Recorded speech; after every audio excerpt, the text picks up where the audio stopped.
Hi everybody and welcome. I'm Coach Carolin and I'm a Leadbetter certified instructor and a previous former tour player. And today I'm here to talk to you about club selection. So club selection has a lot of different factors, and especially in windy conditions like these, it is a very tricky but very important subject. So I'm going to take you through how I select my clubs, and I want to draw your attention to a couple of key compensations and factors that the human body, so all of us golfers, do even unknowingly, that causes us to make mistakes when we play in windy conditions. So let's talk about it and let's jump right into it. So the first thing I want to talk about is your stance and the width of your stance, to be precise. So width of your stance is usually very important for two things. Number one, distance of your club, as in how far you're going to be able to hit the club. And number two, weight shift throughout your swing. So right now in windy conditions, actually both are really important, but I want to start with actually the weight shift and what it does or doesn't do for you if you have a stance that's too wide or too narrow. So let's pick a club. I'm going to pick my 8-iron because that's my favorite club. I don't know about you. And I'm going to put my 7-iron over here. And I want to show you that the width of your stance when you're playing in windy conditions, every golfer tends to get wider all the time. And that's normal because you're looking for a solid base. You're looking to stand against the wind, right? And you're looking to be grounded and be able to use the ground and use the ground forces for your ball to go far. Ball go far, please, right? But, you know, the problem is it works against you, because if you are going too wide and if you're unnoticeably going too wide, so you don't even know you're doing it, what happens is that you're actually not able to shift your weight correctly. So here for an 8-iron, this is way too wide of a stance, of course. We want to make sure it's just outside shoulder width. That's really kind of my perfect 8-iron stance. So if we're super wide, what happens is that you can see as I'm swinging, my weight stays very stacked over my middle. And it has a very hard time shifting and flowing. I like to use the word flowing to the right and to the left throughout my swing, which is very important for your timing and your rhythm. So if you are very stacked and you cannot get your weight over to your right or left a little bit and you stay very stagnant over the middle, you're going to be hanging back, you're going to be reverse pivoting, and really there's no flow to your swing, causing really inconsistent contact and not the best shots in the world. So when you're playing in wind, we want to make sure that you keep an eye on your stance, and it's going to creep wider and wider, and that's all of us. That's the amateurs, that's the tour pros, every single one. But if you know that it's happening, you can fix it. So make sure you set up to your 8-iron, 7-iron driver, whichever club it is, right? This applies to all the clubs in your bag. And set up with the standard stance. Don't make it a lot wider. And then that will really help you keep that flow even in windy conditions and hit the ball very solid and not fall into the trap of being too stuck and, you know, getting compensations into your swing that you really don't want and that are not beneficial for your actual scoring.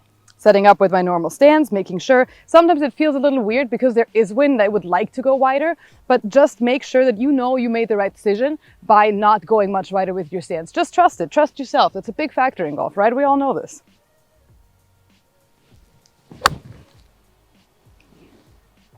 And that's really going to help you keep that flow to your swing, keep that nice solid contact, and stay out of unnecessary compensations that we all do when it's windy. So make sure your stance stays where it is. It doesn't get too much wider. You don't need that solid of a base. You're going to be just fine.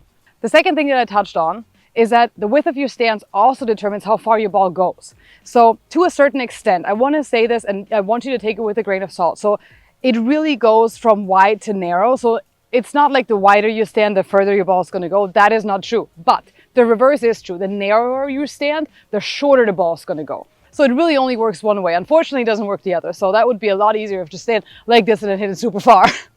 So I wish that worked, but I have to tell you it doesn't. So the other way works, and that's also why, if you've noticed, when we're pitching or when we're chipping or when we're hitting shorter shots, when we're hitting punch shots, it does two things. It A, takes off distance off your irregular carry, and it also gives you more control. And the control aspect is something we definitely need in the wind, right? So that's another point of why it's really important for you to be able to narrow your stance and control the ball more, control the spin more, control the direction more, because there's a lot more forces happening that the wind is trying to get your ball off the fairway that you want to make sure you can hold against. So if you know that you can actually control the ball better by narrowing your stance just a little bit, I'm going to tee up my ball because I do like practicing and hitting shots sometimes from a very, very low tee because you're giving yourself a better base, right? It's a little bit easier. We're going through motions. We're not trying to actually score here. So I want to make sure that when you go in the range, practice this. On a day like this, when it's windy, go out there, practice the fact that you want to actually hit your 8-iron with a little bit of a narrower stance. And aim at a certain pin, right? Hit a regular 8-iron shot and then narrow your stance by about an inch and then hit another 8-iron shot and see where it lands. Oh, that felt so good.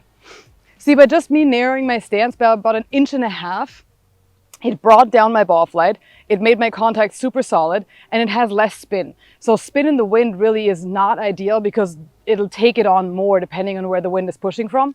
So this really checks so many boxes and helps you so much on so many fronts. So make sure you train narrowing your stance. And really there isn't a whole lot of limit here. You can narrow your stance until however narrow you want. Obviously, you know, we usually don't hit any shots with very super closed feet, but even if you just have a shorter shot, you want more control, you want to take a higher club like an 8-iron, even though you only have about 60, 70 yards, just narrow your stance, hit a pitch with an 8-iron. There's no rules in golf, right? Everybody just plays, and playing creatively is a huge, huge asset. If you have that in your bag, take it, do it. So I'm really narrowing my stance here with an 8-iron, and I want to hit this about 70 yards. Little left, way little left. Oh, it just felt so good. And you can make these easy swings, nice trajectory. That's not going to be touched by the wind. That's going to go right through it in the best possible way. So that's the two reasons why you should really focus on your stance when you're playing in windy conditions. Again, number one, make sure you get that flow to your swing, you keep that weight shift and are able to actually nicely swing, smoothly swing back and through. And the second thing is to make sure the narrower you go, the more control you're going to have. It's going to give you a lot more creativity in your golf swing and a lot more shots in your bag. Try it out next time it's windy and you're going to thank me for it, and so will your score.